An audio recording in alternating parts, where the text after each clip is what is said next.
This morning's scripture lesson comes from the Gospel of Matthew, chapter 22, verses 15 through 22, and I invite you to stand in honor of the reading of the Gospel.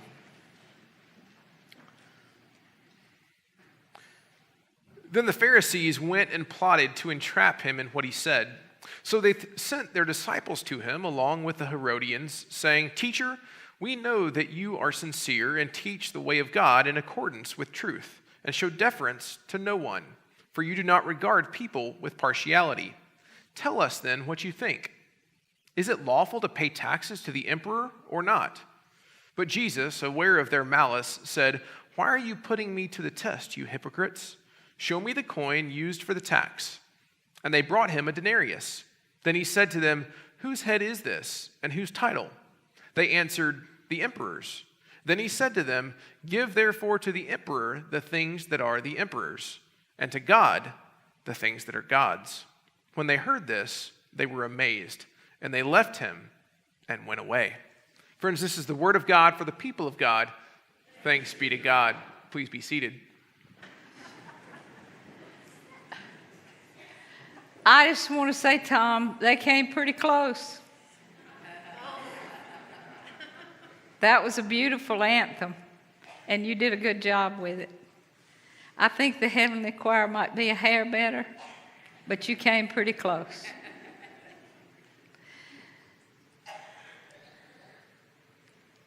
Do you know what is an oxymoron? I want to show you one. I want you to listen, and I want you to watch, and I want to show you an oxymoron.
You get it?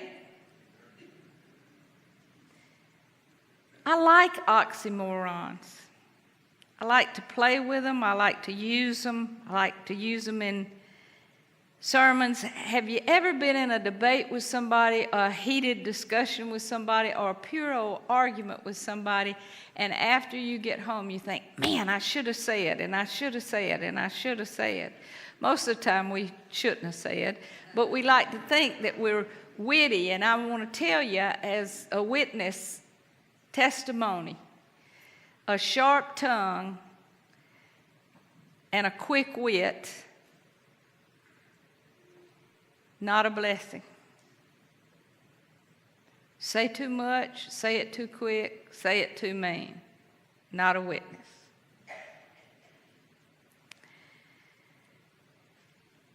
Oxymorons, however, trip me up sometimes, and sometimes I don't catch them until I've been at home a day or an hour later, and then I laugh out loud and say, "That was an oxymoron."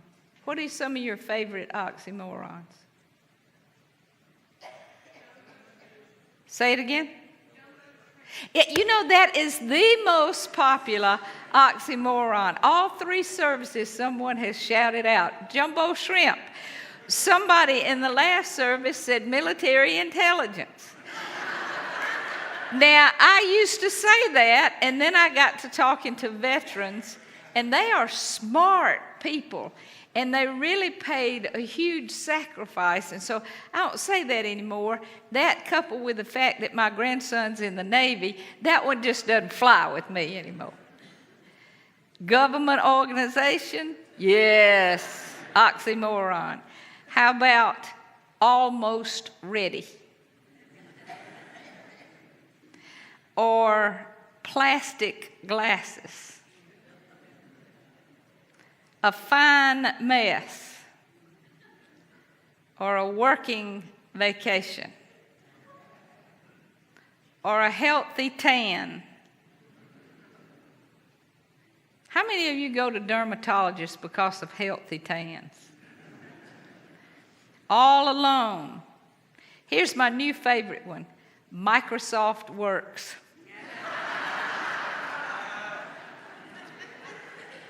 Books on tapes. And there's one in the medical community. I'm cautiously optimistic. Cheap gas. Constant change. And this week, when I was walking around talking to people, collecting these oxymorons, tell me your favorite oxymoron. I was walking down the hall and met a church member, and I said, tell me your favorite oxymoron. And without blinking, he said, entertaining sermon.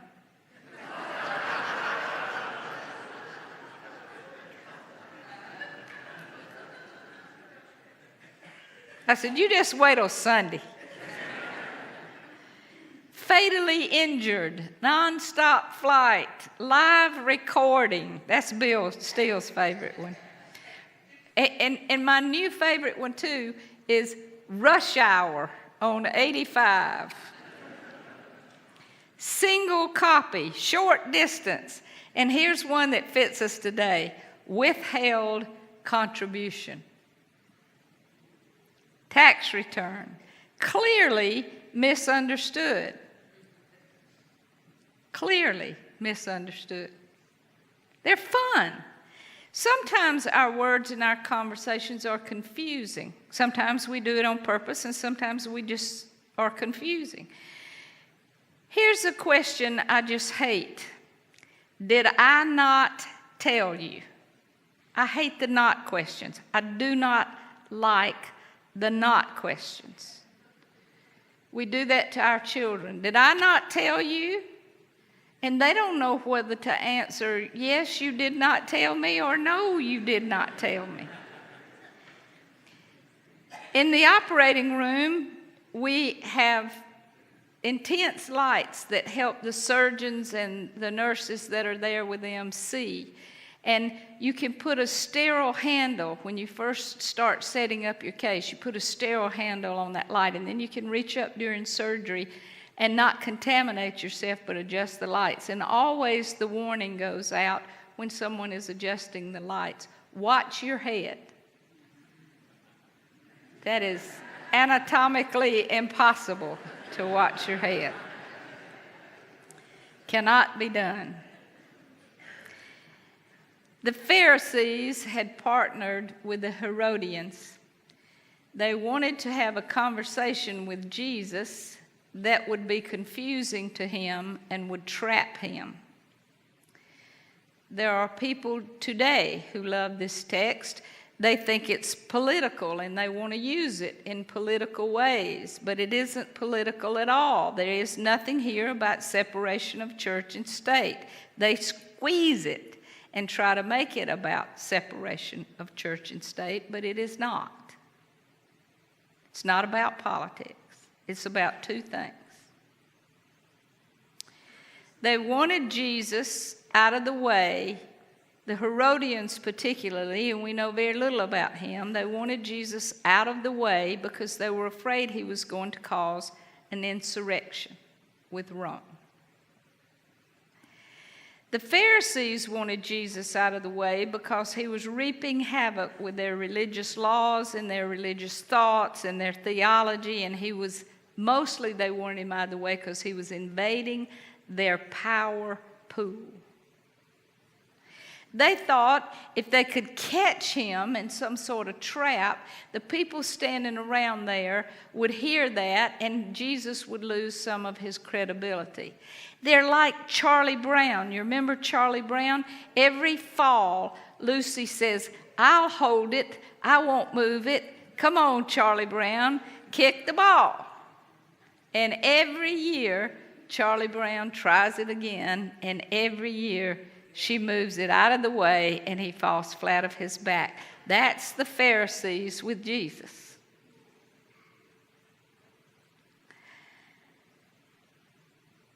Jesus calls for a coin when they ask him the question, should we pay tax? Should we pay Caesar?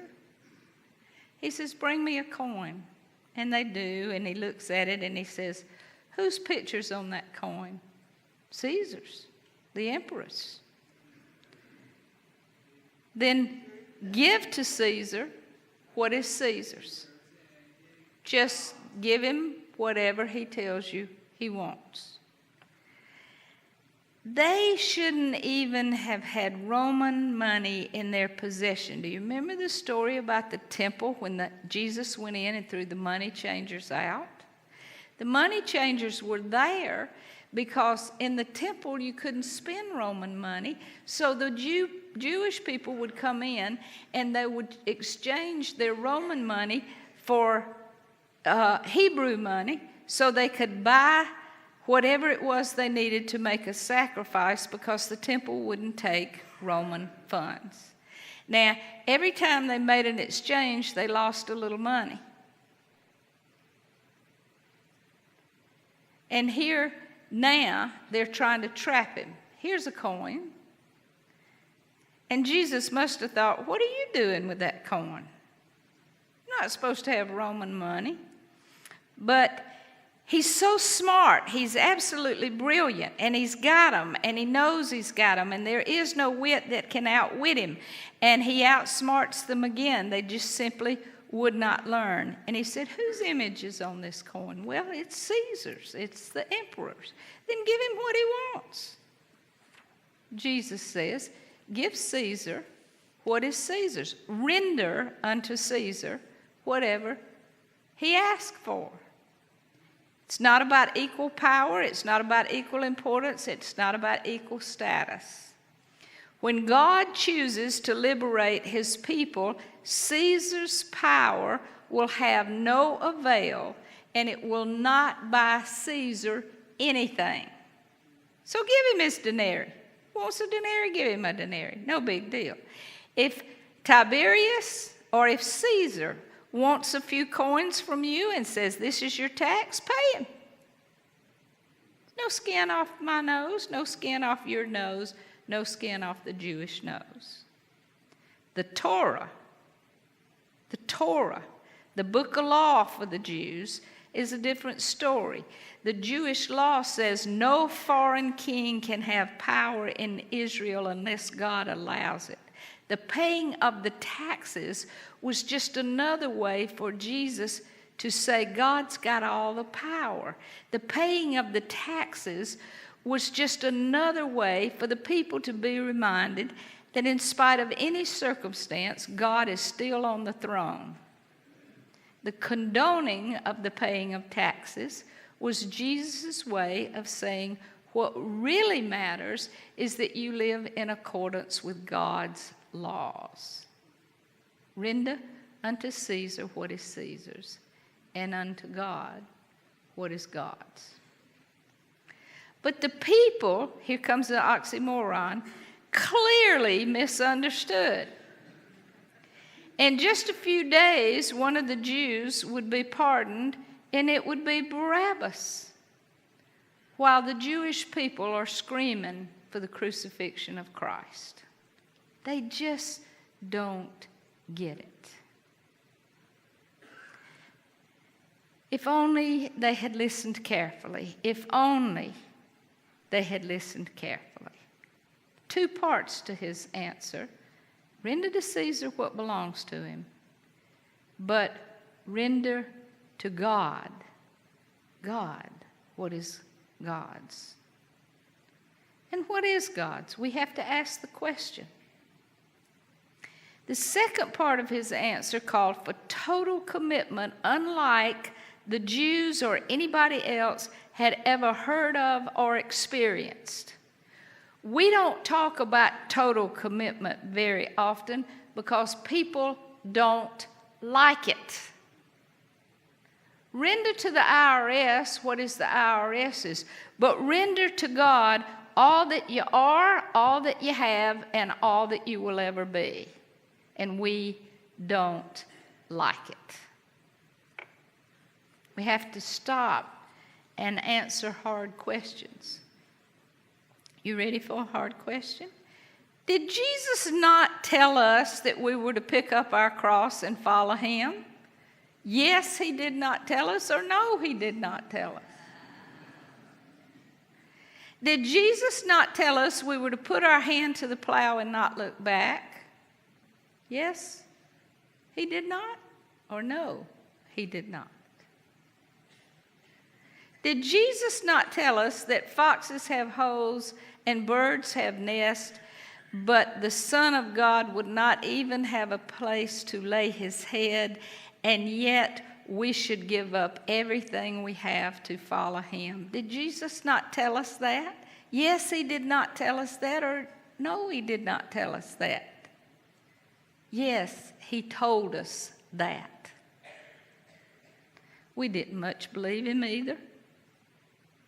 Everything we have? Total commitment? Really?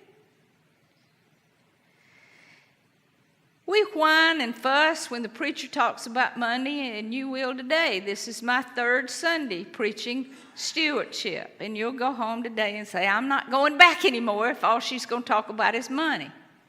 That's how you tell who doesn't give a lot. So go on home and talk about it, because the word will get back to me, and then I'll know. Do you know why we fold our commitment cards like this instead of putting them in the container like this? It isn't because we're humble about what we're given. It's because we lack commitment. It's because we're embarrassed about what we're not giving. That's why. We don't want our checks to be face up in the plate. We want people to see us put them in. We just don't want people to see how much they are. Or better said, how much they aren't.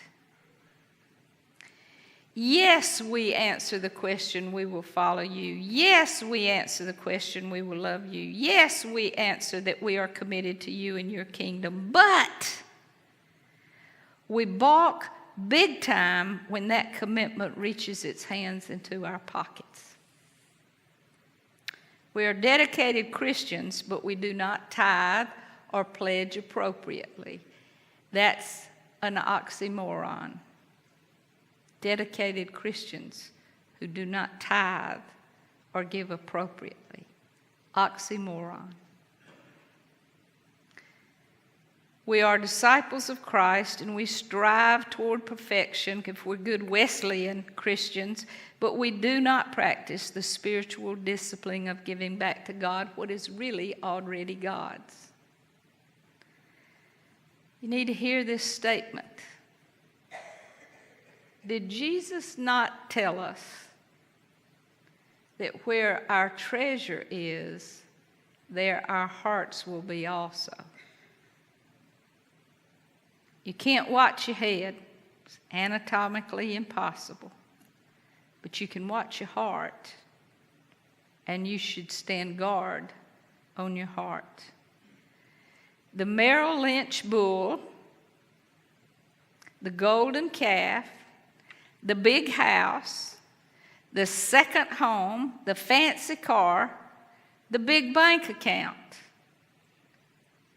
Nothing wrong with those things after you give to God, after you give to the church, after you tithe, after you share, after you make sure it is whatever it is that comes between you and Christ is removed. Nothing wrong with those things after. This is the day and this is the hour to begin to clearly understand, instead of misunderstanding, that total commitment calls for nothing to come between you and God. Are you ready, or are you almost ready?